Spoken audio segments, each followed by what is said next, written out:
Bismillahirrahmanirrahim. Assalamualaikum warahmatullahi wabarakatuh. Perkenalkan, nama saya Muhammad Rizky Mulia dengan nomor NPM 10040017005. Pada kesempatan kali ini, saya akan mempresentasikan skripsi saya yang berjudul Pemenuhan Hak, Kewajiban, dan Tanggung Jawab Para Pihak dalam Perjanjian Sewa Menyewa Mobil dengan Sistem Lepas Kunci. Yang pertama ada sistematika pembahasan, yang mana terdiri dari 4 bagian. Yang pertama pendahuluan, yang kedua metodologi penelitian, yang ketiga pembahasan, dan yang keempat simpulan.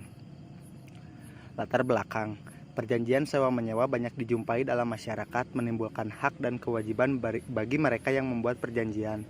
Sewa menyewa adalah suatu hal yang tidak asing lagi dilakukan dalam masyarakat, yang mana dalam kegiatan sewa menyewa tersebut terciptalah suatu perjanjian, yaitu perjanjian sewa menyewa.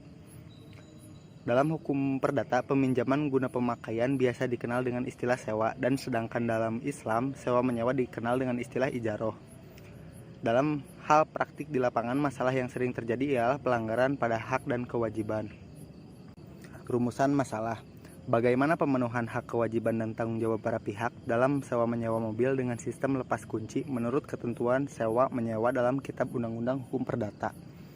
Yang kedua, bagaimana implementasi perjanjian sewa menyewa mobil dengan sistem lepas kunci ditinjau dari aspek ijaroh dalam hukum Islam. Gambaran umum perusahaan. Profil Yogi City Trans.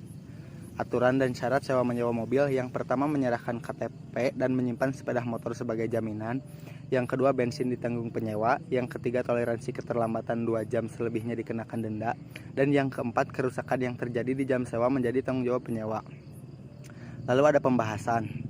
Pemenuhan hak, kewajiban, dan tanggung jawab para pihak dalam sewa menyewa mobil dengan sistem lepas kunci di Kecamatan Ngamprah, Kabupaten Bandung Barat.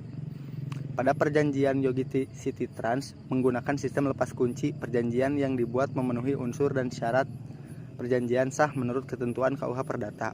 Khususnya pasal 1320 harus memiliki 4 unsur. Pada setiap unsur melekat syarat-syarat yang ditentukan undang-undang perjanjian yang sah dan mengikat diakui akibat hukum. Analisa perjanjian sewa menyewa mobil dengan sistem lepas kunci ditinjau dari aspek ijaroh dalam hukum Islam. Hasil dari wawancara dapat disimpulkan bahwa perjanjian sewa menyewa yang terjadi di Yogi City Trans memenuhi rukun dan syarat-syarat yang bersifat umum maupun syarat yang bersifat khusus. Meskipun sewa menyewa mobil dilakukan memakai mekanisme lepas kunci, ijab dan qabul dinyatakan dengan maksud untuk menunjukkan adanya sukarela timbal balik, adanya permintaan yang dilakukan oleh kedua belah pihak yang bersangkutan, serta memenuhi salah satu dasar hukum ijaroh, ialah fatwa DSN MUI tentang ijaroh tercantum dalam DSN MUI nomor 9/DSN MUI nomor 4/2000. Simpulan: pemenuhan hak dan kewajiban Yogi Trans City tidak sesuai dengan KUH Perdata dikarenakan menjabarkan hak dan kewajiban penyewa kepada konsumen pada saat perjanjian itu dibuat. Yang kedua, hasil penelitian ditinjau dari mulai praktek akad ijab qabul, akad pembayaran sewa, dan denda keterlambatan dalam penyelesaian prestasi, dan keseluruhan masih terdapat perjanjian yang belum sesuai dengan ketentuan hukum Islam, yaitu mengenai akad. Sekian dari saya. Assalamualaikum warahmatullahi wabarakatuh.